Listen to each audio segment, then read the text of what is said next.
नमस्कार, अनादि टीवी के खास कार्यक्रम पावर कॉरिडोर में आपका स्वागत है। मैं हूं प्रभु पटेरिया। पावर कॉरिडोर में हम बात करेंगे सरकार, सियासत और ब्यूरोक्रेसी के फैसलों की अंतर्कथा की। पड़ताल करेंगे कि आखिर इन फैसलों के मायने क्या हैं। हमारे साथ रहेंगे अनादि टीवी के ब्यूरो हेड ब्रजेश चौक से। तो शुरू करते हैं खबरों की खबर लेने का सिलसिला।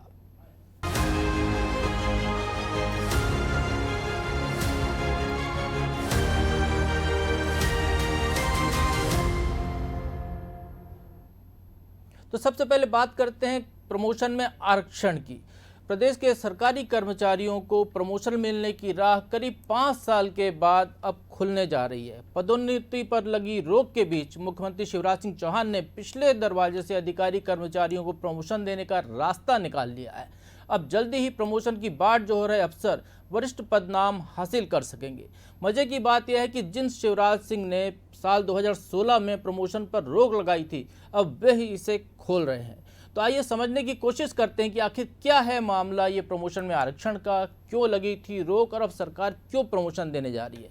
समझने की कोशिश करते हैं। हमारे साथ जुड़े हैं ब्रजेश चौक से। जी ब्रजेश जी, आखिर सरकार को अब जरूरत क्यों पड़ी, जबकि यही सरकार थी जिसने सुप्रीम कोर्ट में, हाई कोर्ट के जो निर्णय आया था प्रमोशन में आरक्षण को हटाने की, उसके खिलाफ उसको चैलेंज किया था, सुप्रीम कोर्ट में गई थी और लगभग 4.5 साल से ज़्यादा का समय हो गया जब से प्रदेश के अधिकारी कर्मचारियों को प्रमोशन नहीं मिल रहा है।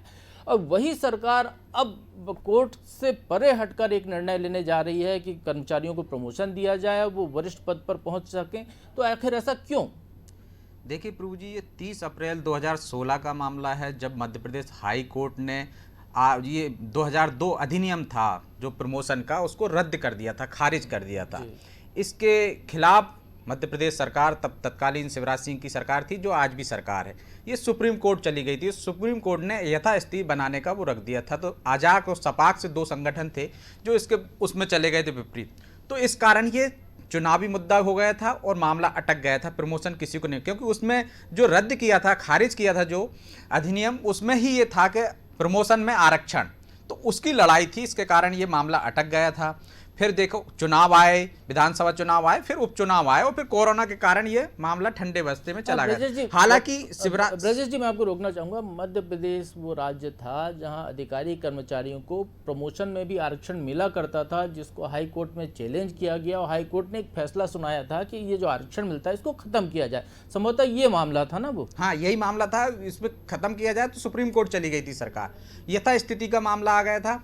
इसके बाद शिवराज सरकार ने आरक्षण, वो प्रमोशन देने की कोशिश भी की। वो एक अर्जी दाखिल करने वाले थे कोर्ट में, इसके लिए जीएडी ने तैयारी भी कर ली थी। लेकिन इसके बाद चुनाव आए और सरकार पलट गई। तो फिर इसके बाद कमलनाथ सरकार ने भी इसमें कोई कदम नहीं उठाया और फिर कोरोना काल आ गए। तो मध्य प्रदेश सरकार, इसके बाद जो सपाक्स और अजाक्स, अनुसूचित जनजाति और जाति, ये 2 विभाग, जो 2 लोग थे, 2 समुदाय हम कह सकते हैं, 2 संगठन कह सकते हैं, जो 2 लोगों का प्रतिनिधित्व कर रहे थे, सामान्य का, अनुसूचित जाति जनजाति का।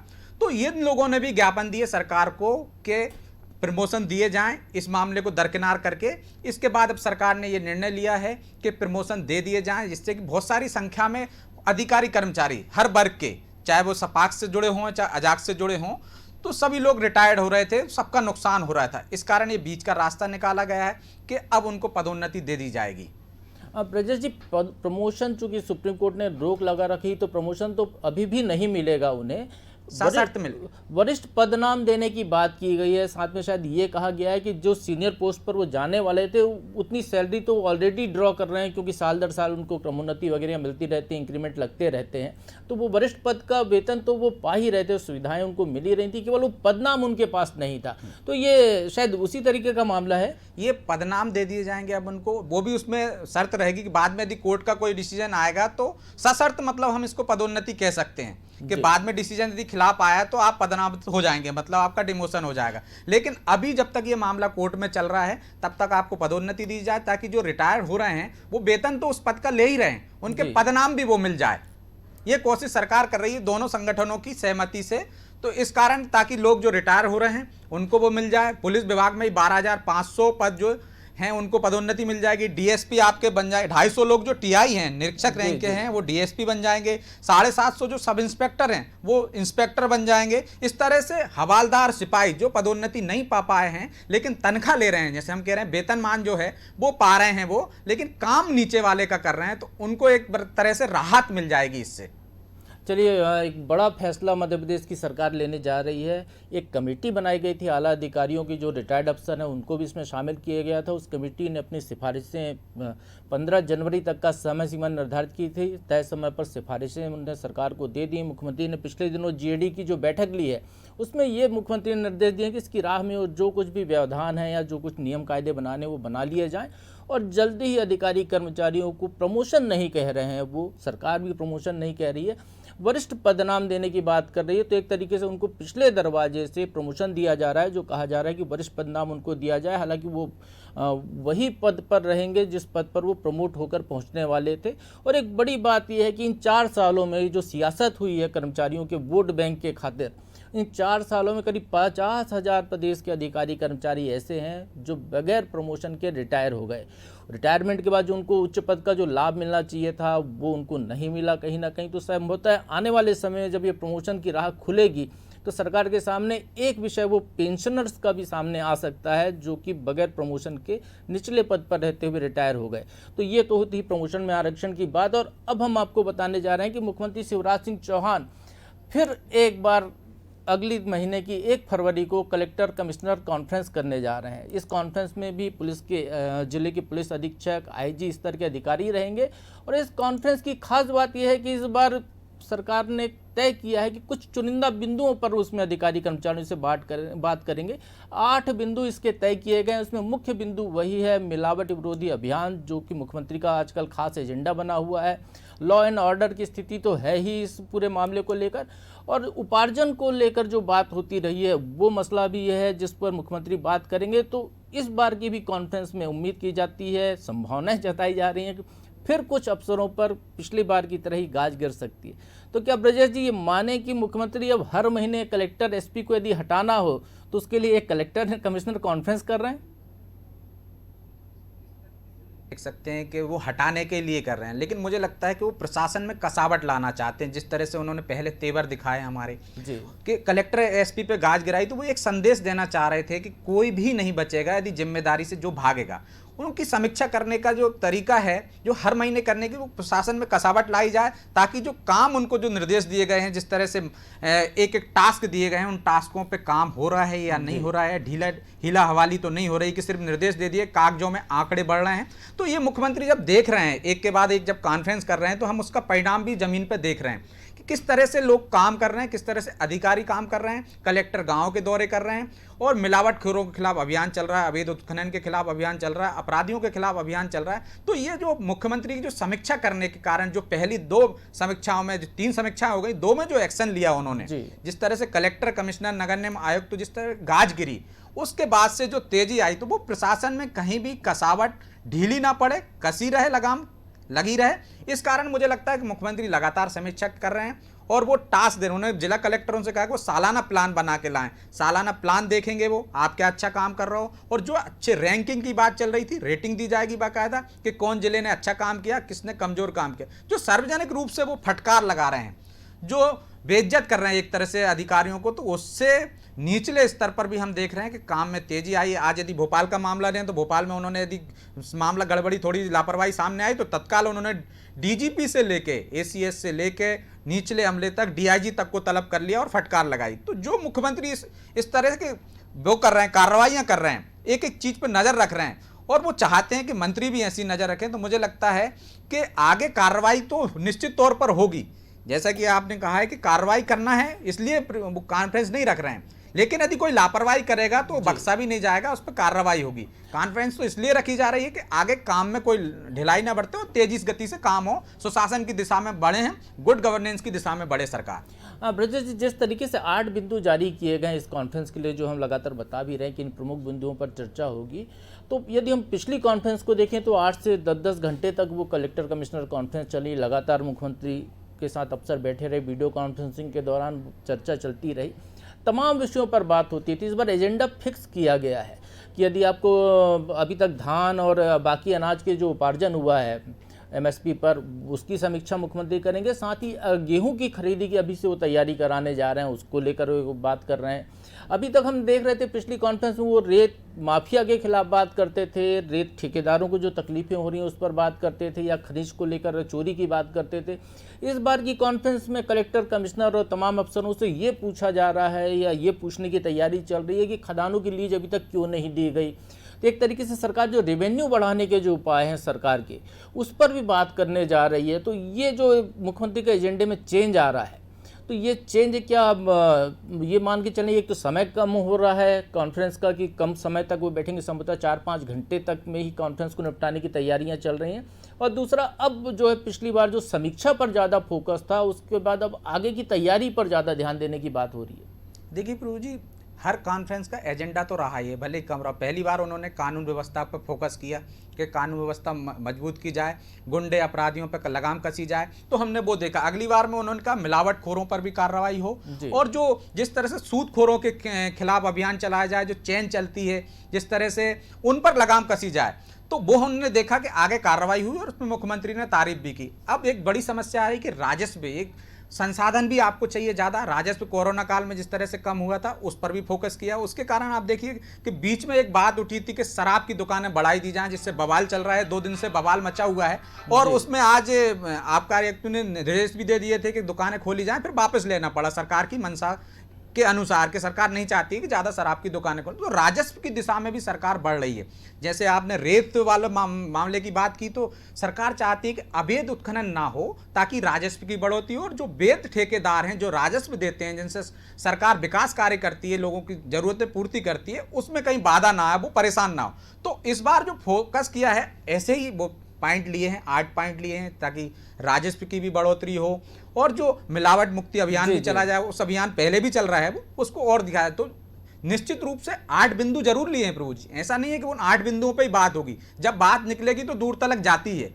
उस दौरान ये भी बात होगी कि आपको जो पहले काम दिए थे उसमें क्या कार्रवाई हुई, तो वो समीक्षा भी एक तरह से हो जाएगी। और उसी दौरान जब आपने कार्रवाइयां नहीं की होंगी तो फटकार लगेगी, गाज गिरेगी। तो ये 8 बिंदु तो हैं ही मुख्य रूप से कि इन पर आपको आगे फोकस करना है। तो सरकार का अगला एजेंडा है ये। जी ब्रजेश जी, बिल्कुल। पिछली कॉन्फ्रेंस जो हुई थी उनकी भी समीक्षा मुख्यमंत्री करने वाले हैं कि जो निर्देश दिए थे उस पर क्या कार्रवाई है। स्वाभाविक तौर पर मुख्यमंत्री के जो तेवर अभी दिखाई दे रहे हैं, तो उसको लेकर प्रशासन में कहीं ना कहीं एक दहशत का भाव जरूर है। लेकिन मुख्यमंत्री के इन कड़े तेवरों के बीच ही एक ऐसा मामला और है जहां से सरकार चलती है मध्य प्रदेश की, वहां के अफसरों पर मुख्यमंत्री के इन उग्र रवैये या कड़े तेवरों का कोई असर दिखाई नहीं दे रहा है। हम बात कर रहे हैं आत्मनिर्भर मध्य प्रदेश को लेकर मुख्यमंत्री ने जो पहला टास्क दिया था उसकी।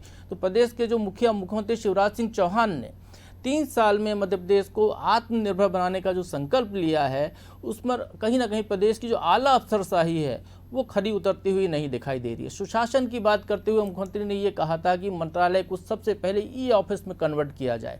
नवंबर में इसके लिए मुख्यमंत्री ने निर्देश दिए थे। उन्होंने ये कहा था कि 1 महीने के अंदर मंत्रालय में ई ऑफिस सिस्टम को अपना लिया जाए, यानी सारी की सारी जो मंत्रालय की फाइलें हैं वो जो हाथ से चलती हैं, हाथ से लिखी जाती हैं, वो बंद करके उनको कंप्यूटराइजेशन किया जाए, कंप्यूटर के जरिए हुए एक जगह से दूसरी जगह जाएं।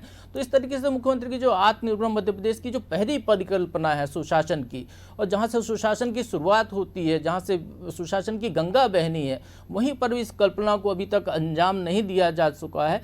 तो ये अपने आप में एक बड़ा सवाल खड़ा हो गया है, और मुख्यमंत्री ने अभी हाल ही में फिर दोबारा इसको लेकर निर्देश दिए हैं। तो देखना ये होगा कि आखिर अधिकारी क्यों आत्मनिर्भर मध्य प्रदेश के इस मुख्य बिंदु पर काम करते हुए दिखाई नहीं देते।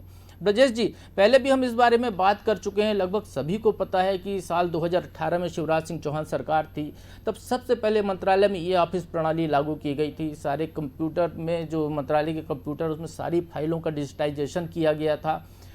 लगभग 6-7 विभागों में ई ऑफिस लागू भी हो गया था, लेकिन 1 आध महीने बाद उसको फिर बंद कर दिया गया, उसमें कुछ दिक्कतों का हवाला देकर। उसके बाद वो दोबारा शुरू नहीं हो पाया, फिर सरकार बदल गई। कमलनाथ सरकार ने साल 2019 में ये कोशिश की कि फिर से मंत्रालय में ये ऑफिस लागू हो जाए, तब भी लागू नहीं हुआ। अब 2020 में शिवराज सिंह चौहान ने इसके निर्देश दिए थे, 2021 चल रहा है, अभी तक ऐसी कोई हलचल वहाँ पर दिखाई नहीं दे रही कि जो वरिष्ठ अधिकारी हैं वो अपने कंप्यूटर पर खुद काम करते हुए दिखाई दें। देखिए प्रभु जी, आपने एक बात तो सही कही कि सुशासन की जो गंगा बहेगी वो ई ऑफिस से ही निकलेगी। ई ऑफिस वो चीज़ है कि अभी आप कहते हो कि फाइलें अलमारियों में धूल खाती रहती हैं, टेबल से टेबल जाती हैं। हम भी देखते हैं कि कई फाइलों को ढूंढते हैं, अधिकारी खुद ढूंढते हैं कि सामान्य प्रशासन विभाग से गई थी, फला विभाग में गई थी, फला में गई थी, इसके बाद कहाँ गई, तो ढूंढना पड़ता है। ई ऑफिस यदि कर लेंगे आप तो आपको पता होगा कि किस तारीख को, किस समय, किस व्यक्ति, किस अफसर के पास वो फाइल गई है, उसको ट्रैक कर सकते हो और किसके पास डिले रही। उसके लिए बकायदा फाइल मैनेजमेंट सिस्टम है, फाइल मैनेजमेंट सिस्टम। तो ये ई ऑफिस, ई गवर्नेंस प्रणाली को, इसको हमको हरियाणा और उत्तराखंड से सीखना चाहिए। उत्तराखंड का पूरा सचिवालय ई ऑफिस में तब्दील हो गया। हरियाणा में हर तरह से तेजी से, हमसे बाद में उनने शुरुआत की, जब हम 2018 से शुरुआत कर रहे हैं, आज तक नहीं कर पाए, लेकिन हरियाणा हमसे आगे निकल गया है प्रभु जी। उसने ई ऑफिस के लिए बाकायदा एक नागरिक संसाधन सूचना विभाग बनाया है, एक विभाग बनाया है जो इसको अमल में ला रहा है और तेजी से ला रहे हैं। हमने देखा है कि उनके 6 जिले अव्वल आए उसमें ई प्रणाली में, तो वो हमसे तेजी से निकल रहे हैं। जबकि 2018 में मुख्यमंत्री जी की ये मंशा थी, बाद में कांग्रेस की सरकार आई, वो भी चाहती थी, लेकिन हमारे यहाँ क्यों नहीं हो पा रहा है? उसका रीजन है कि अधिकारी नहीं चाहते। अधिकारियों को लगता है कि यदि ये सब सुविधा हो जाएगी, ई ऑफिस की हो जाएगी, तो गड़बड़ियां नहीं हो पाएंगी, समय पे लोगों को काम हो जाएंगे और ट्रैक कर सकते हो हर व्यक्ति को, हर इंसान को, हर अफसर को, और साथ ही सरकार को ये पता रहेगा कि किस अधिकारी ने फाइल कितनी देर तक दबाई रखी और क्यों दबाई रखी, उसको कारण बताना पड़ेगा, जिम्मेदारी तय हो जाएगी। तो इससे भागने के लिए अफसर बच रहे हैं और मुझे नहीं लगता है कि इस बार वो बच पाए, क्योंकि जिस तरह से मुख्यमंत्री चल रहे हैं, और उनको अब लापरवाही नहीं करना पड़ेगी, उनको करना ही पड़ेगा, क्योंकि कोरोना काल में हम देख चुके हैं कि ई ऑफिस किस तरह से काम कर रहे हैं। बिल्कुल ब्रजेश जी, यही मेरा सवाल है कि जब कोरोना काल था, लगभग हम कहें कि 10 महीने तक मध्य प्रदेश के तमाम आला अफसर और मंत्री वीडियो कॉन्फ्रेंसिंग के जरिए कैबिनेट की बैठक में तो शामिल होते रहे। वो ईमेल पर कैबिनेट का एजेंडा देख लेते थे, ईमेल पर अपने विभाग से जुड़े हुए प्रस्ताव देख लेते थे, वीडियो कॉन्फ्रेंसिंग के जरिए मुख्यमंत्री से बात कर लेते थे, जो लिखत पढ़त या कुछ भेजना है तो ईमेल करके वो सारी व्यवस्थाएं कर लेते थे। तब वो काम कर सकते थे अपने घर में बैठकर ई गवर्नेंस का, तो मंत्रालय में बैठकर वो ई गवर्नेंस क्यों नहीं करना चाहते? कि अफसरों को खुद कंप्यूटर का कीबोर्ड दबाने में शर्म आती है।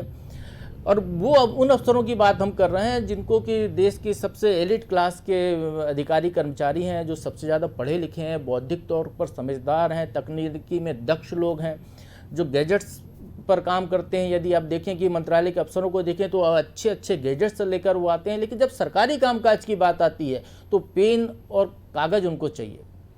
मुझे लगता है कि प्रभु जी सही कह रहे हैं आप, अच्छे गैजेट्स पे काम करते हैं वो, और वो जिस तरह से राजनेता पब्लिक को गुमराह करते हैं, वो पब्लिक में कुछ होते हैं और अंदर कुछ होते हैं, उसी तरह अफसरशाही चाहती है कि राजनेताओं को अपने इशारे पे नचाए, अपने हिसाब से काम कराए।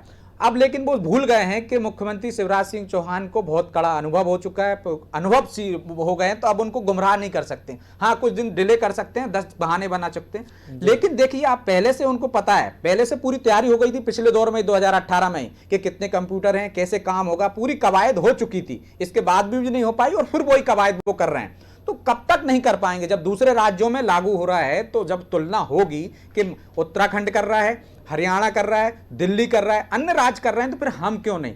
तो ये अब ज्यादा लंबे समय तक वो गुमराह नहीं कर सकते सरकार को, और उनको ये लागू करना पड़ेगा। सबसे लागू ना करने के पीछे सबसे बड़ा कारण ये है कि वो जो अपनी मनमर्जी से जो चाहते थे, जो एक तो सार्वजनिक रूप से सबको पता चल जाएगा कि आप दूसरी तरह से भ्रष्टाचार कम हो जाएगा। भ्रष्टाचार का एक बड़ा माध्यम ही ये होता है कि मैनुअल आप काम कर रहे हैं। कि ये इसमें ये भी तर्क देते हैं कि नीचे जिलों से जो फाइलें आती हैं या विभाग कार्यालयों से जाती हैं, वहाँ पर ही ऑफिस नहीं है, वहाँ से तो जो पेपर वर्क ही होता है वहाँ पर, तो शायद इसलिए मंत्रालय के अधिकारी नहीं करना चाहते हैं। शायद ये तर्क दिया गया कि पहले नीचे के दफ्तरों को ई गवर्नेंस में तब्दील किया जाए, तो उसको लेकर बाकायदा एक गाइडलाइन जारी की गई है जिला स्तर के कार्यालयों के लिए भी, कि वो ये ऑफिस में कन्वर्ट हो जाएं, वहाँ से फाइलें आएँ, उसके बाद ये लोग करें।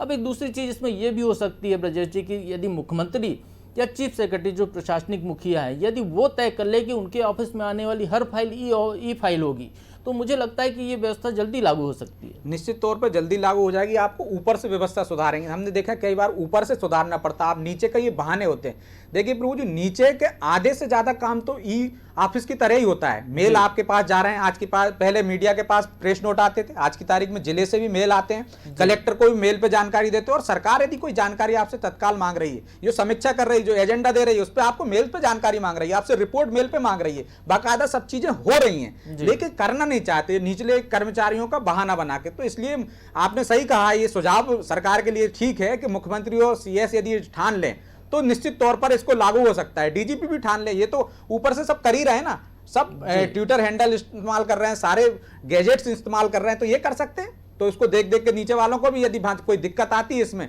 तो फिर उसमें सुधार करें। यदि पुलिस की बात हम करें तो कहते थे कि सिपाहियों को वो नहीं आता कंप्यूटर चलाना, एफआईआर सीधे नहीं लिख सकते हम, लेकिन आज की तारीख में थाने में एफआईआर हो रही है, ऑनलाइन एफआईआर हो रही है। आप भाई जाते हो कंप्यूटर पे टाइप करता तो कितना समय लगा, उसको देखकर एक आदमी दूसरा सीख गए, तो आप एक ट्रेनिंग प्रोग्राम चला दीजिए। चलिए मान लेते हैं कि अब जल्दी इस बारे में ज़्यादा तेजी से काम होता हुआ दिखाई देगा, लेकिन अभी इसकी कोई नई डेडलाइन आई नहीं है, तो इसलिए उम्मीद की जानी चाहिए कि जिस तरीके से अभी ये ऑफिस हो रहा है मंत्रालय की वर्ग कागजों में नाम पर, वैसे ही आगे भी होता हुआ दिखाई देगा।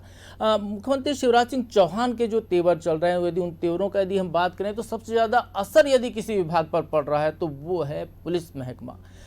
सबसे पहले मुख्यमंत्री ने काम का बोझ इसी विभाग पर बढ़ा दिया है। तरह तरह के जो काम है, चाहे मिलावट खोरी को रोकने का मामला हो, या अवैध शराब बिकने का मामला हो, या बालिका सुधार गृह की लापरवाही के मामले हों, ऐसे तमाम जो बहुत सारे जो प्रकरण हैं हर समाज के हर वर्ग से जुड़े हुए, वो सारे के सारे काम पुलिस के जिम्मे आ गए। और यही शायद इसका एक परिणाम है या इसकी एक असर पड़ रहा है कि पुलिस जो अपना मूल काम है वो करती हुई नहीं दिखाई दे रही है। हम भोपाल के ही मामले का जिक्र करें, जिसका भी थोड़ी देर पहले ब्रजेश चौकसी जी भी जिक्र कर रहे थे कि भोपाल में जो बालिका गृह में घटना हुई, यदि उस मामले में कहीं कोई लेतलाली दिखाई दे रही है या उस मामले में गड़बड़ियां दिखाई दे रही हैं, तो शायद इसकी एक वजह यह है कि पुलिस की व्यस्तताएं दूसरी जगह ज़्यादा बढ़ गई हैं। और ऐसे में एक नया फंडा और आ गया है कि पुलिस वालों को अब वीक ऑफ देने की भी बात की जा रही है। तो ब्रजेश जी, ये पुलिस वाले अतिक्रमण भी हटाएंगे, पुलिस वाले मिलावटखोरों को भी पकड़ेंगे, पुलिस वाले चोर डकैतों को भी पकड़ेंगे, पुलिस वाले रात को भी गश्त करेंगे, तो आखिर पुलिस करेगी क्या? देखिए प्रभु जी, पहले से ही पुलिस पर कानून व्यवस्था का और अपराध का बोझ है। अपराध लगातार बढ़ रहे हैं, प्रदेश में भी बढ़ रहे हैं, और कानून व्यवस्था एक बड़ी समस्या होती है। कहीं भी संवेदनशील घटना हो जाती है, हिंदू मुस्लिम वाला कहीं विवाद हो जाता है तो उसको ज़्यादा उसमें लेना पड़ता है, सतर्कता बरतना पड़ती है।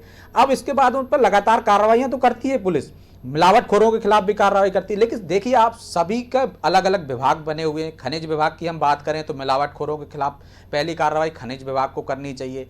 यदि अब अवैध उत्खनन की बात करें तो खनिज विभाग उसमें काम करता है, एक विभाग बना हुआ है। यदि आबकारी की बात हम करें तो आबकारी विभाग बना हुआ है। इसी तरह यदि भूमाफिया की बात करें तो राजस्व विभाग क्या देखता है कि कौन कहां से कब्जा कर रहा है, क्या नहीं कर रहा। तो ये अन्य विभाग यदि अपनी महत्वपूर्ण जिम्मेदारी निभाएं, ईमानदारी से काम करें, तो पुलिस का बोझ कम हो सकता है। पुलिस को इन सबको, अतिक्रमण भी कहीं हट रहा है तो पुलिस जाती है, कहीं पे भी कोई दिक्कत हो रही है, यदि आप भूमाफियाओं पे कार्रवाई कर रही है तो ये पहला दायित्व किसका है? भूमाफिया पनप कैसे गए, सरकारी जमीन पे किसी का कब्जा कैसे हुआ, तो राजस्व विभाग क्या देख रहा था, खनिज विभाग क्या कर रहा था? यदि मिलावटखोरी है, पुलिस एक सबकी सहयोग के रूप में निभाती है, लेकिन मूल जिम्मेदारी इन विभागों को होनी चाहिए। हम देखते हैं आबकारी विभाग, शराब से इतने लोग मर जाते हैं, पुलिस हर जगह जाती है, उसके पास सारे अधिकार हैं, किसी भी डिपार्टमेंट में किसी भी विवाद में वो अपना टांग फंसा सकती है, उसको सर्वाधिक अधिकार हैं, उसके पास आईपीसी की जो धारा है। इतनी व्यस्तता के बीच में जो वीक ऑफ का जो फंडा आ रहा है कि पुलिस वालों को सप्ताह में एक दिन की छुट्टी दी जाए, जो गृह मंत्री कह रहे हैं, तो क्या उसको इतनी व्यस्तताओं के बीच में और इतनी कम पुलिस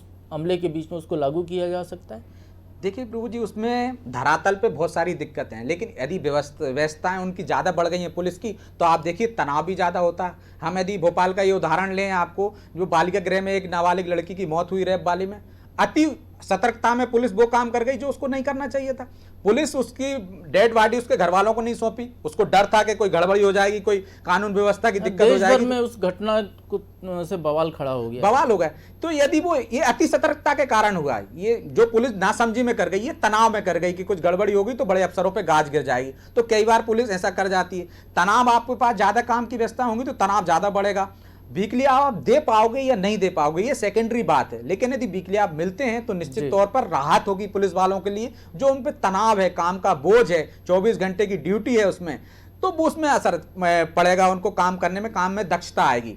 हालांकि वो भले ही सबको ना दे पाए, लेकिन एक प्रयोग तो कर रही है, एक कोशिश तो कर रही है सरकार, और मुझे लगता है कि ये कोशिश अच्छी है। भले ही पूरी तरह सफल ना हो, लेकिन कुछ लोगों को तो राहत मिलेगी। यदि आप वीक ऑफ नहीं दे पाओगे 15 दिन में, 1 महीने में, तो एक आदमी की ऐसी बारी आएगी कि उसको अवकाश मिल जाए। अभी तो वो भी नहीं मिल रहा है ना। साप्ताहिक की बात करोगे, हो सकता है पुलिस की व्यस्तताएं ऐसी है कि इस सप्ताह जिसकी बारी आए उसको छुट्टी ना मिल पाए, लेकिन वो ये उम्मीद तो करेगा इस बार नहीं मिली तो अगली बार मुझे मिल जाएगी। तो उसको एक उम्मीद तो है कि भाई मुझे साप्ताहिक अवकाश मिल जाएगा, मैं एक दिन परिवार को समय देता हूं। अभी तो कोई समय ही नहीं है उसके पास, छुट्टी लेने जाता है। यदि कोई ज्यादा बड़ा काम आ गया, घर वालों का प्रेशर रहा, तो आपने देखिए भोपाल के एक सिपाही को सस्पेंड कर दिया गया, उसको साले की शादी में जाना था, छुट्टी मांगी, उसने सिर्फ इतना बता दिया लिखित में कि पत्नी का कहना है कि यदि शादी में नहीं आए तो देख लूंगी, इसका परिणाम भुगतना पड़ेगा। तो इसका परिणाम कुछ भी हो सकता है तनाव में, या तो वो तलाक दे दे या कोई ऐसा कदम उठा ले जो ना उठाना चाहिए। तो उसने एक अपने आवेदन में लिख दिया कि पत्नी ऐसी धमकी दे के गई है श्रीमान जी, इसलिए मुझे अवकाश दे दे, तो उसको सस्पेंड कर दिया। अनुशासन वाला विभाग है, वहां आप जबरदस्ती छुट्टी नहीं ले सकते हो। तो ऐसे में यदि उस विभाग में छुट्टी देने की प्रक्रिया शुरू हो रही, तो निश्चित तौर पर कि ये बहुत बड़े तबके से जुड़ा हुआ मामला, खासकर निचले पुलिस कर्मचारियों से, सिपाहियों से, हवालदारों से। अधिकारियों के साथ ये दिक्कत नहीं आती कि उनको कोई पत्नी धमकी दे कि साहब हम छुट्टी पर नहीं आओगे, तो वो तो छुट्टी ले लेंगे, टाइम निकाल लेंगे, और छुट्टी भी नहीं लेंगे तो वरिष्ठ अधिकारी से मौखिक वो अनुमति लेके मुख्यालय छोड़ सकते हैं। तो ये निचले कर्मचारियों के लिए अच्छी सौगात है यदि सरकार इस पर अमल करा सके तो। चलिए ब्रजेश जी, चलते चलते हम आपको ये बता दें कि मध्य प्रदेश में जहां मुख्यमंत्री के कड़े तेवर अधिकारियों को लेकर दिखाई दे रहे हैं, वहाँ कुछ अफसर ऐसे भी हैं जो कठिन परिस्थितियों के बीच में भी काम करते हुए दिखाई देते हैं। यदि हम बात करें तो इंदौर की नगर निगम कमिश्नर प्रतिभा पाल वैसी अधिकारी बनकर सामने आई हैं, जो प्रेगनेंसी के 1 दिन पहले तक फील्ड पर काम करती रहीं, क्योंकि स्वच्छता सर्वे का काम चल रहा है, और डिलीवरी के 10 दिन बाद फिर वो फील्ड पर सुबह से लोगों को दिखाई दी। इसके पहले यदि हम कहें कि इंदौर में जो एसएसपी रही रुचिवर्धन मिश्रा, वो भी उसी तरीके से फील्ड पर दिखाई दी। तो कई अफसर ऐसे भी हैं जो पूरे समर्पण भाव से काम करते हुए दिखाई दे रहे हैं, बाकी अधिकारियों के लिए एक मिसाल बन रहे हैं कि वो उनसे देखकर प्रेरणा लें, और इसी तरीके से जो उनकी ड्यूटी है, ड्यूटेशन के साथ काम करें। तो जो मुख्यमंत्री चाहते हैं या सरकार चाहती है कि प्रदेश की जनता के हित में ज़्यादा से ज़्यादा प्रशासन काम करता हुआ दिखाई दे, तो शायद वो पहल होती हुई दिखाई देती है। पावर कॉरिडोर में आज बस इतना ही। अगले हफ्ते हम फिर मिलेंगे कुछ नए मुद्दों के साथ। तब तक के लिए मुझे दीजिए इजाज़त। नमस्कार।